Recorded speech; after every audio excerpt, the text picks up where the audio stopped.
वज्रासनासाठी specially ज्यांना स्पाईनचे त्रास आहेत म्हणजे मानदुखी, पाठदुखी किंवा कंबर दुखी त्याच्यासाठी खूप चांगली आहे. स्पेशली मानदुखीवाल्यासाठी फार चांगली आहे, पाठदुखीवाल्यांसाठी सॉरी मी इझी आहे.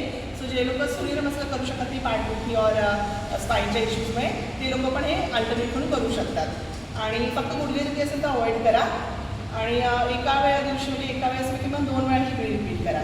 त्यामुळे आता वज्रासन साखळी बघूया. वज्रासन साखळी रामबाण साखळी पण म्हणतात, ती बऱ्याच आजारावरती चांगली असते. पोट कमी करायला, पोटाचे पचनाचे प्रॉब्लेम, डायबिटीजसाठी वगैरे खूप चांगली आहे. तर बघूया आपण. फर्स्ट असं आसन आहे वज्रासन.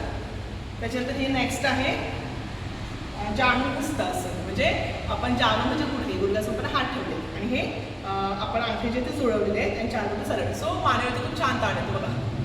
त्यानंतर आपण आहे ना नेक्स्ट करूया. हे आहे हस्तशिरासन. आपण हातामध्ये डोकं घेतले, डोकं म्हणजे सर. याच्यावर थोडे तुम्ही हात पुढे चांगला थोडेसं म्हणजे मानेचं ताण वाढेल. पुढे मागे करू शकता. त्यानंतर आहे ना आपल्याला पाय मागे तुम्ही साईडला पण घेऊन जाऊ त्या म्हणजे सो पाय मागे लांब करायचं आहे आणि हाताची गोष्ट सेफ राहणार आहे आणि हा पाय वज्रासनाचाच आहे. आता आपण हा पाय जर बाहेर काढूया. तुम्ही हा आता हा सपोर्ट करू शकता तुम्हाला गरज असेल तर बघा. आता तुमचा उजवा पाय बाहेर काढलेला आहे, डावा तुमचा सरळ आहे. सो ह्या अवस्थेत काय होतं की तुमच्या डाव्या साईडचं जे पोट आहे ते जमिनीवरती टेकते आणि हे एरवी घडत नाही. एरवी तुमचं फक्त मधलं पोट जमिनीवरती असतं. ह्या आसनामध्ये घडतं आहे त्याच्यामुळे हे स्पेशल आहे. तर हा जो प्रकार आहे तो डायबिटीजसाठी फार चांगला आहे बिकॉज त्या साईडला आपली पायगुळ्याच असतात. त्याच्यानंतर आपण तो पाय लांब करून घेऊया. असं हे होणार आहे सहज हस्त भुजंगासन. सो भुजंगासनाचं एकदम सिम्पल व्हेरिएशन आहे, साधं सोपं व्हेरिएशन आहे. हे मानेसाठी फार चांगलं असतं, पाठीसाठी फार चांगलं असतं. म्हणजे पाय जोडले ठेवायचे. आता नंतर मग थोडं ब्रेक घ्यायचं मध्ये वज्रासनामध्ये हे विश्रांतीचं असेल. हातचा आपल्या बाजूला मान डावीकडे किंवा उजवीकडे गर्दी केलेली अशी कडी घालायची रिलॅक्स एकदम.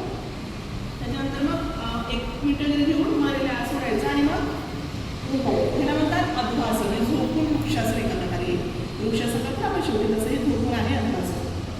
कपाळ तुम्ही म्हणजे स्ट्रेच करा, थोडं स्ट्रेच करते आणि पाठ करून त्यामुळे तुम्हाला स्ट्रेच करता येईल चांगलं.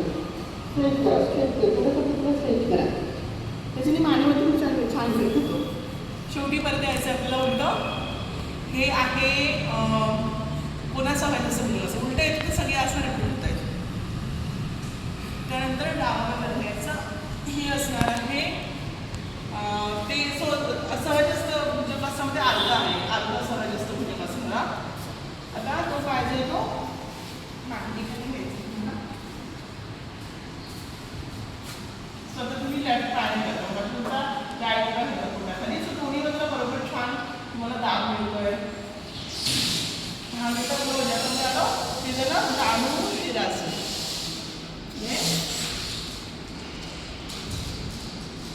हे झालं जानुहस्तासन. जानु गुडघे हस्त शेवटी. ओके.